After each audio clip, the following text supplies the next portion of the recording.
Hey guys, what's going on? Don Martino here with another breakdown for Obi Wan Kenobi. This time we're going to be talking about part 5, episode 5. Let's break this thing down. So the episode really opens with Vader and Obi Wan Kenobi, or Anakin and Obi Wan Kenobi, having a training session from back in the day. This was great new footage. I loved seeing Hayden Christensen come back to play the role of Anakin and not only Vader in the series. It was really nice to see that flashback, and I found a lot of this to be really touching stuff. It was really fun to watch them go throughout this flashback throughout the episode, cutting between Anakin that we knew and then going over to Darth Vader. Vader confronts Reva about the tracker, kind of getting an update and a status on where they are at. This is stuff we knew from the last episode being carried over to this one, and I like the dialogue between the two. It's very cool. And then they find out where they're going. It's the planet Jabim. Obi-Wan is going to see the early rebels with Leia, and it's kind of like they're coming off of a victory, because in their mind it is. I mean, the extraction of Leia was very successful, so you understand that much about it. Hajia Estri is back, played by the great Kumail Nanjiani, and I really liked him here. I thought a lot of the stuff he did played really nicely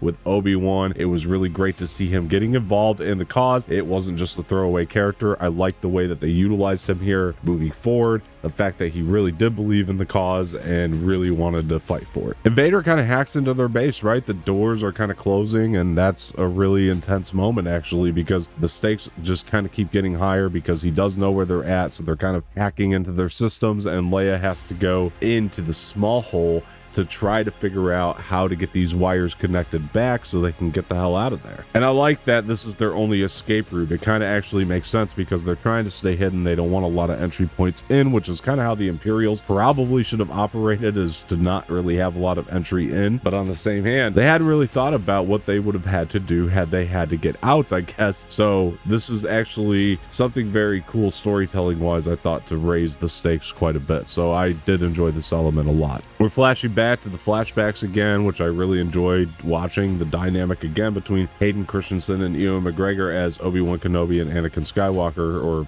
vice versa because of the order I said it, but you guys know what I'm talking about. It was just really great to see these guys really play these roles again in a younger age. I like this flashback. I think it really does further connect the prequels and the originals together so much better. The shots of them training are great. The lightsaber choreography is fantastic. It's all very on point. Kind of goes into these wider shots that I've kind of been missing from a lot of the shows of Star Wars that are in the movies. So I did enjoy that, and I did appreciate that quite a bit. And I love that the flashbacks are kind of there to explain how Obi-Wan knows these things about Darth Vader, and it's all stuff from this training monologue, right? Like all these characteristics happened in this one moment of training, and I really thought that played really nicely. Reva finally approaches with her army. Leia's not really done kind of getting their escape route going, and it's really intense. This is one of the best moments of the whole series so far. Obi-Wan pulling out the saber to try to lead these people was extremely intense. I really loved this moment. Thought it was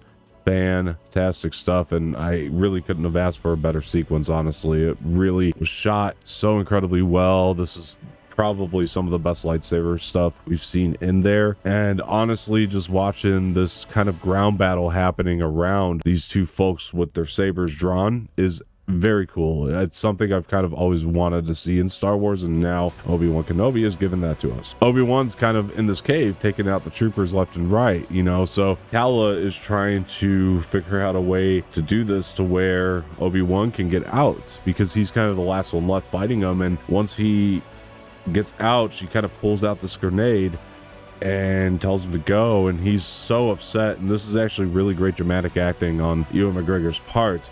I thought the scene was actually very sad to watch and kind of intense. It really, again, just keeps the stakes being raised. Obi-Wan really has this conversation with Reva in this episode that is a big twist on everything, because it turns out that Reva kind of joined the Order to hunt Vader, because when she was a child, and I love this flashback as well, she was a part of Order 66 when she saw Anakin Skywalker, who would eventually become Darth Vader, murdering children, and I thought that that was crazy too, and it kind of leads Obi-Wan to this decision to surrender himself, quote unquote. So really the plan was to get taken by some stormtroopers. He takes out the stormtroopers and then gets back into the rebel base. I thought that this was actually really interesting and very smart. Now we got to see Obi-Wan trying to use his wit a little little bit over his lightsaber fighting skills or force skills, which is just different for him because he's not really that well tapped into the force yet. He's getting better at it for sure, but for him to just have to use his wit a lot of this season has been very interesting, and that's obviously another great example of that. So I love the conversation between him and Reva. Reva's kind of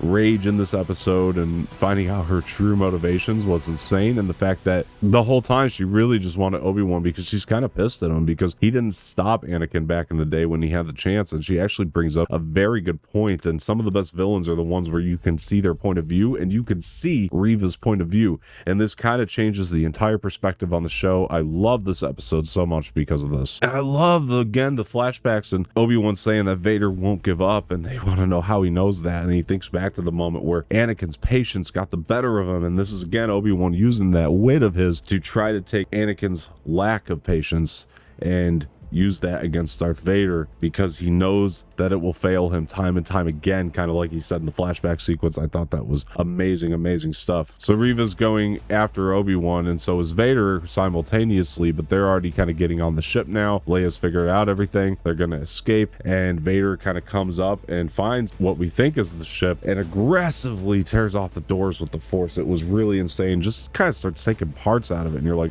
yo, this good. But they had another ship behind it, which was the real one they were going to escape in, and I thought that played very nicely. So this stuff worked immensely well, so great on them. Seriously, Deborah Chow did some great directing here, some directing choices that I think are the best of the show and probably the best of her entire career in Star Wars. So I really just loved what Deborah Chow did with these shots and these choices. And then we get this epic saber duel between Reva and Vader, where Vader is just taking no shit. He stabs Reva, and I love how it played a concurrence with the flashback of Anakin stabbing her in the past. And I don't know if he actually did that or what, but apparently you could stab these people and they live, because then the Grand Inquisitor comes around and he is still alive. There were big reveal. Everybody was complaining because the show broke canon, and it really didn't, honestly, because they revealed he's still alive, and now it lines up with Star Wars Rebels a lot more. Thought this stuff was great. Was very happy to see that they didn't break canon. So very thrilled. And honestly, Reva is still alive too. And I thought one of the dumber moves in the show, honestly, was Bail Organa, though, because Bail is a character I respect and I love, but he did something very stupid by communicating Obi-Wan, and now Reva's gotten a hold of that communication, which has information about Luke Skywalker being on Tatooine, and that's going to drive Reva to do something very insane. I bet. I don't know if she's gonna go try to save Luke now, where her loyalties lie, or if she's gonna go over there to Tatooine to try to get Luke to prove her loyalty to Vader once again. We will see. We will find out. So who knows? I mean, maybe she doesn't think she can beat Vader, so she'll join him.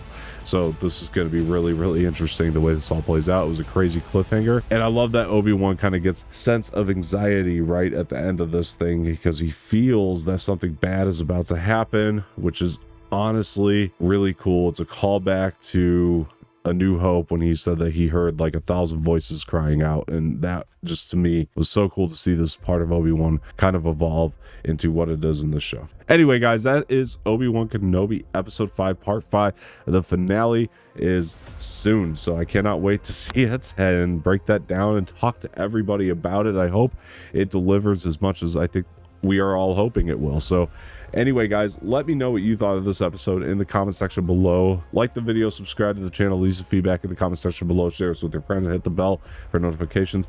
I've been Don Martino, and I will talk to you guys later.